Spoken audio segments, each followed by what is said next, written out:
Good evening. The Commission on Elections is targeting to finish the canvassing of votes for the 2025 elections on May 15, Thursday. In a press conference on Wednesday, May 14, Comelec Chairman George Garcia says finishing the official vote tally 3 days after the May 12 polls will be historic since it would be the fastest in history. The canvassing is taking place at the Manila Hotel, Tent City. Garcia notes that in previous automated elections, it could take around 2 weeks for the National Board of Canvassers to tally all of the certificates of canvass. He says the canvassing of certificates of canvass used to take more than a month when the country was still conducting manual elections. On the first day of canvassing, the National Board of Canvassers tallied 58 out of 175 certificates of canvass, according to Comelec spokesperson John Rex Laudianco. He says this is the largest number of certificates canvassed on the first day of national canvassing. To sustain the tallying momentum, Garcia says the National Board of Canvassers targets to finish 100 certificates of canvass by Wednesday. When the National Board of Canvassers canvasses a certificate of canvass, it becomes part of the partial and official count. This tally will be used to determine winners in the senatorial and party list races. The Commission on Elections says parties who are calling for a manual recount should first file an election protest.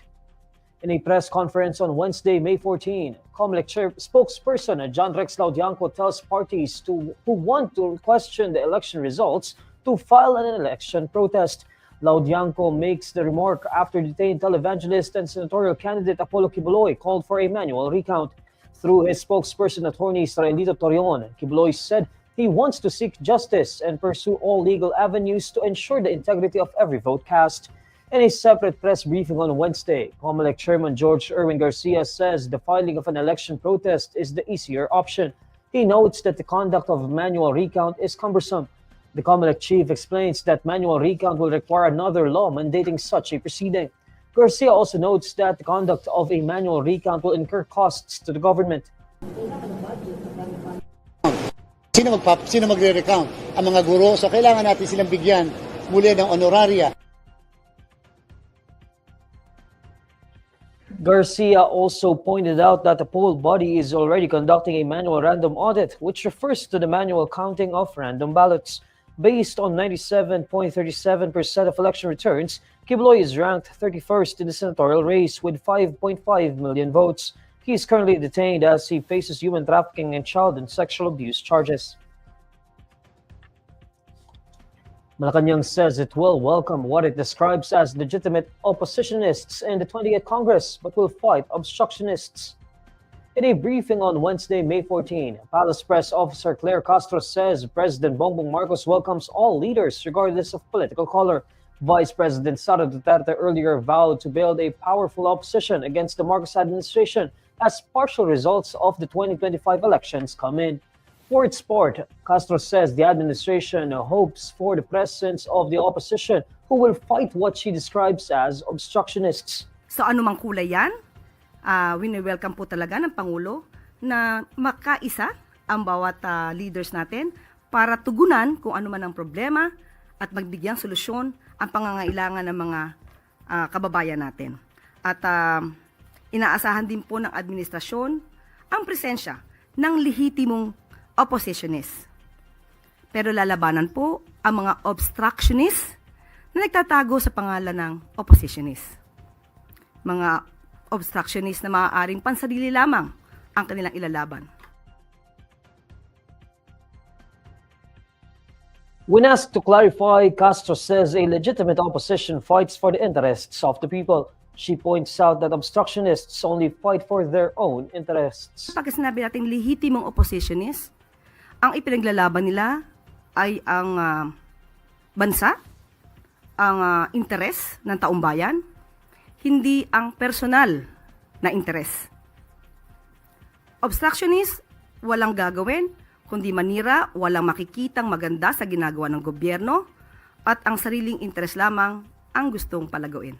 Kung gagawa man sila ng fake news, kung ano-ano mang mga balita o ano-ano mang mga statement na maaari makasira sa gobyerno ng walang basihan, ito po ay ating tutugunan kagad.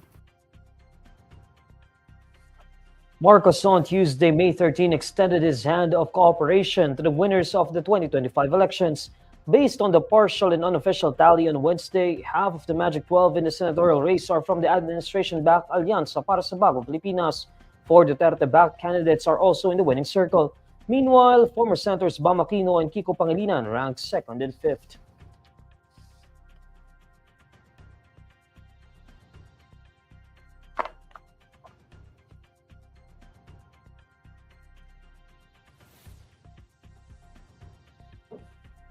Senator Dela Rosa says allies of former President Rodrigo Duterte will form a solid bloc in the Senate.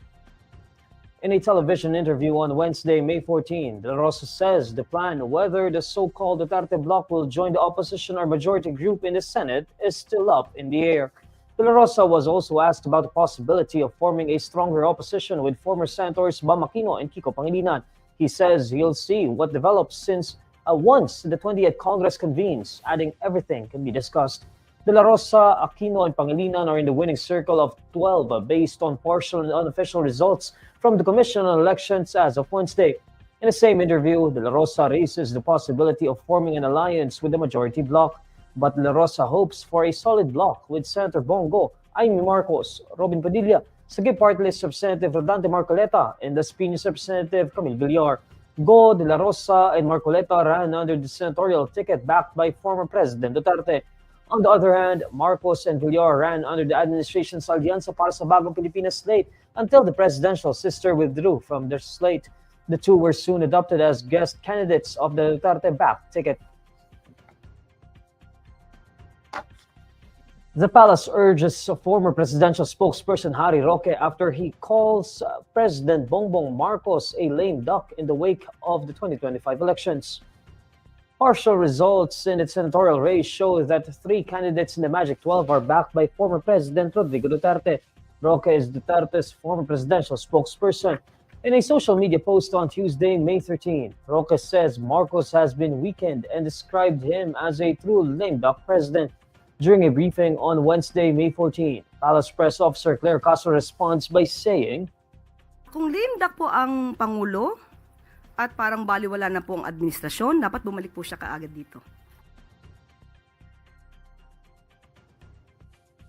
Roque is currently seeking political asylum in the Netherlands, citing political persecution in the Philippines. He's facing qualified human trafficking charges for alleged involvement in the operation of an illegal Philippine offshore gaming operator hub in Porac, Pampanga.